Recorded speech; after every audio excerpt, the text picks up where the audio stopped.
Module 2, Continuing to Get Children Engaged. Welcome to the second module of this course. This module will guide you through simple strategies to support your child's engagement in activities with you. When your child is focused on the shared activity and on you, this is best for learning.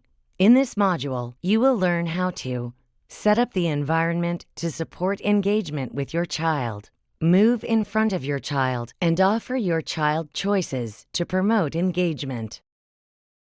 Home practice. What you learned. In the previous module, you prepared for your home practice. Let's review how it went for you and your child. Write your answers in your journal. Which activities did you try? What good things happened? What things can you try next time? No matter how an activity goes, remember that it's okay to change activities. The best activity to start with is the one that is motivating for your child and that you do every day. Please pause the course here to write in your journal before continuing. Lesson 1. Engaging in everyday activities. There are good ways to set up a safe space in your home to help your child focus on the shared activity and on you. Fewer distractions means better focus and connection. Here are the 3 main tips for helping your child learn during activities with you. You will be guided through each tip in this module. Number 1. Set up the space. Remove distractions and make a safe place to interact. Number 2, start with 2 or 3 motivating choices and follow your child's choice. Number 3, move in front of your child, get down to your child's level, and have the activity between you and the child. Set up the space. Tip 1, set up the space, remove distractions, and make a safe place to interact. Help your child to focus on the shared activity and on you by clearing a space on the table or floor right in front of your child and around your child. Help your child pay attention to the activity by moving away distractions. Move away or cover extra furniture, household objects, and other favorite objects. Remove distractions by turning off telephones, television, or radio. Ask other adults and children to move away or watch from behind the child. Next, we will see an animated video of Mary and her son, Neil, playing together on the floor. To reduce distractions, Mary will put away her cell phone and she will also clear away any extra toys so that Neil can focus on the blocks he has chosen to play with.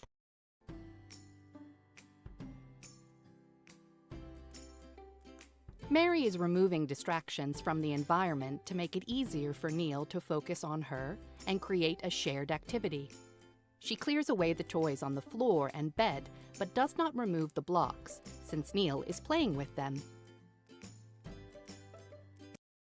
Writing practice. Setting up the space. Creating a good space for your next activity. In your journal, create a plan for setting up a space in your home. Choose an activity your child likes to guide you. If you need ideas for an activity to choose, think about the questions below. What activity does your child like and participate in most often?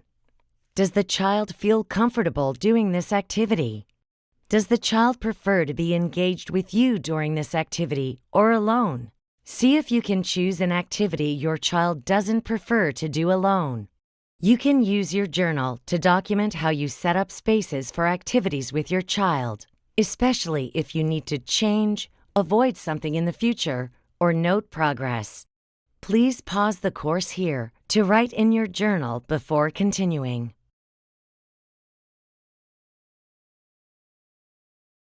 Giving choices in everyday activities. Tip 2. Start with 2 or 3 motivating choices and follow your child's choice. We can give choices between items.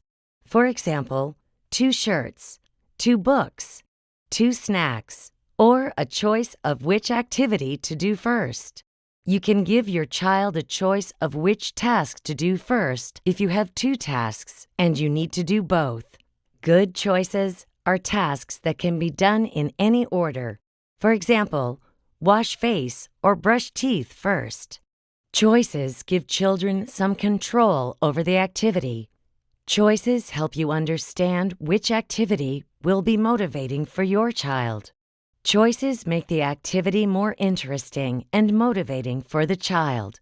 If your child does not make a choice, you can make a choice for your child. How to give choices in everyday activities. In these pictures, you will see a mom and her son. The mom is facing her son and kneeling down to be at his level. She is holding a washcloth in one hand and her son's shirt in the other hand. She gives him a choice: wash his face or put on his shirt first. She sees him look at the washcloth and reach out his hand.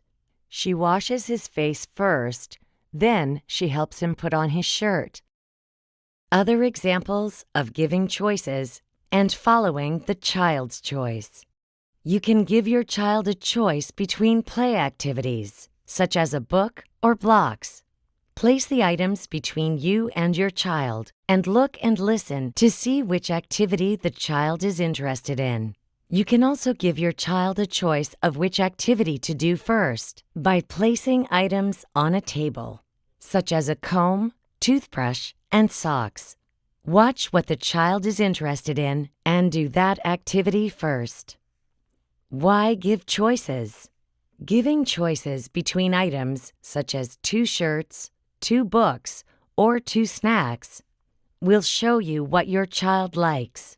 When you give 2 or 3 options of activities, do the activity that your child chooses first and praise the child for making a choice. Your child may need extra time to make a choice or may not always have a preference. It's okay to make a choice for them if they don't choose. It is important to offer choices to your child when you start an activity together. It's a great way to help your child communicate their needs and preferences. Before offering choices, remember that your child needs to be able to see and reach the items. You can show your child the items by pointing to them and naming them, or holding them up so your child can see them. Wait for your child to show you what they want by looking or leaning towards an item, reaching, pointing, asking with words, etc. Next, we will see an animated video of Mary and her son Neil. Mary will demonstrate how to offer Neil a choice between 2 snacks. Notice how she also uses the other strategies we have learned so far in this course. Mary selects a bag of pretzels and an apple from the upper shelf. 2 snacks she knows he enjoys. Mary gets to the same eye level as Neil. She presents the snacks clearly at eye level for Neil to choose while saying the request out loud. Pretzels, apple.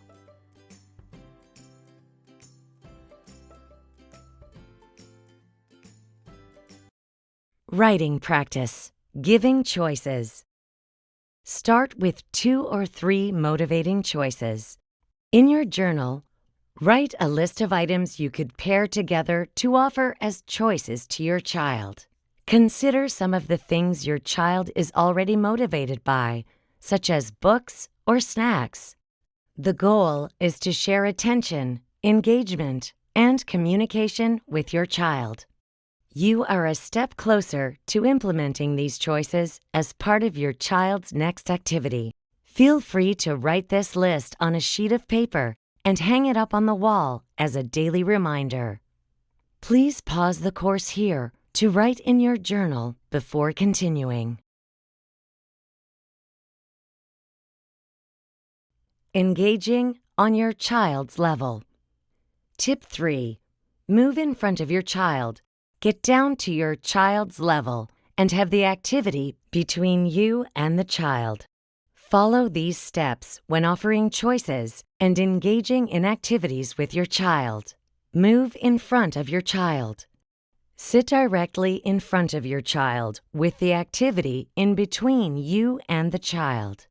If your child sits on your lap, try to turn the child around to face you and bring the activity materials between you and the child. It is easier for your child to share an activity with you when both you and the objects are in front of the child. Think about how to apply these steps to all the activities you do with your child. In the next modules, we will learn how to apply them to home and play routines. Paying attention to your child during activities. In your journal, write down the questions below to think about after the activities with your child. We will also provide an example to help guide you. In the example, the caregiver has chosen to read a book with their child. Which choice did you notice your child liked more? Why might that be? For example, my child preferred reading a book on arts and crafts. He tends to get overstimulated creating art, but usually enjoys story time. How was your child responding? He got frustrated when I started reading the book out loud, so we flipped through the pages together instead. What was it like for you? It was nice to connect over illustrations together. What praise or rewards did you incorporate into the activity?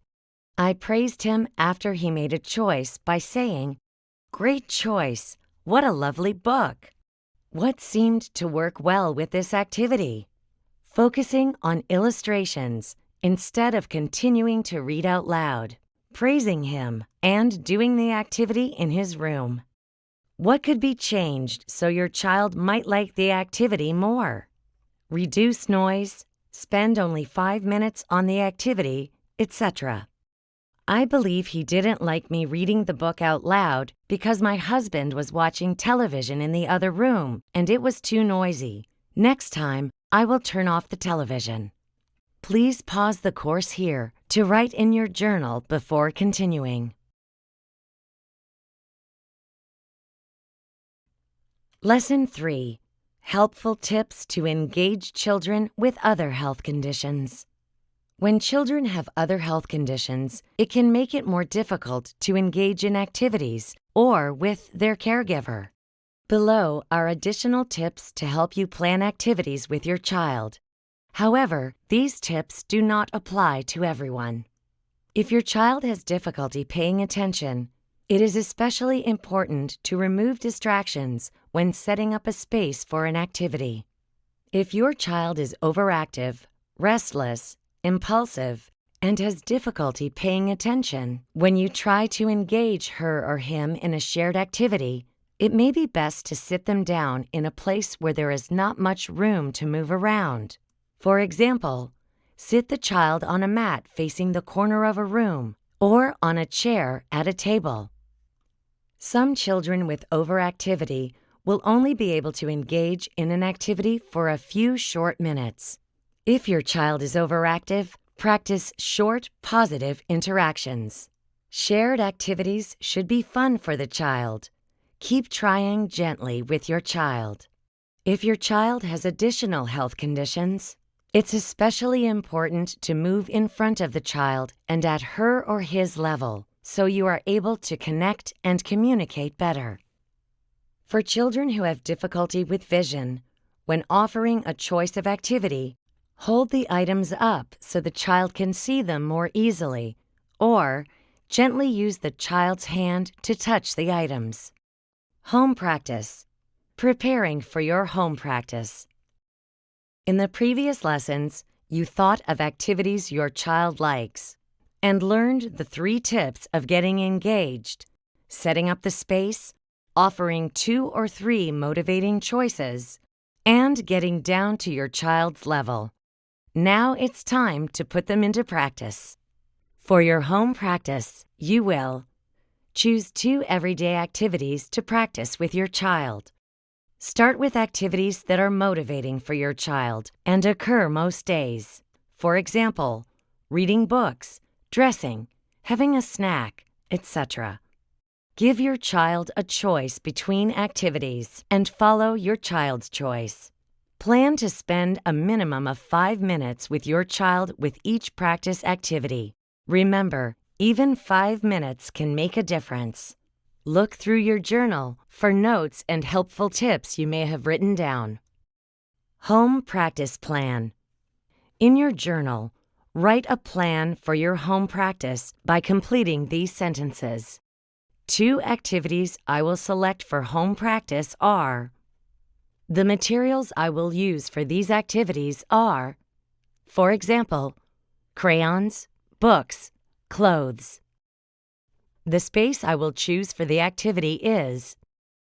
The clutter or distractions I will remove are. 2 or 3 items I will give as choices to my child are. I will remind myself that it's okay if it doesn't go well at first by, for example, taking a few deep breaths, asking for support, or changing my goals. Please pause the course here to write in your journal before continuing. For your home practice, it's okay to change activities. The best activity is the one that is motivating for the child and that you do daily. Our interests can change. It's okay to follow your child and change to a different activity. We will review the home practice and keeping your child engaged in Module 3. Remember to write your plan in your journal to use during your home practice. Module 2 Summary. What you learned. Creating a safe and positive space, offering choices, and removing distractions makes activities easier. Everyday activities that your child already likes are the best activities to start engaging your child with. Paying attention to and journaling your child's behavior are great ways to track activities and progress.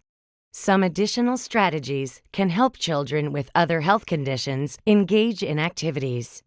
Remember that everyone who takes this course has a child they are trying to help. Please give yourself credit for doing your part in helping your child. Thank you for completing this module. Please answer the module quiz and complete the feedback survey. After 4 or 5 days of practice with your child, you will be ready to go on to the next module. Remember to practice self-care as well. You can continue with the self-care activities you are already doing, or try something new before you start the next module. See you then!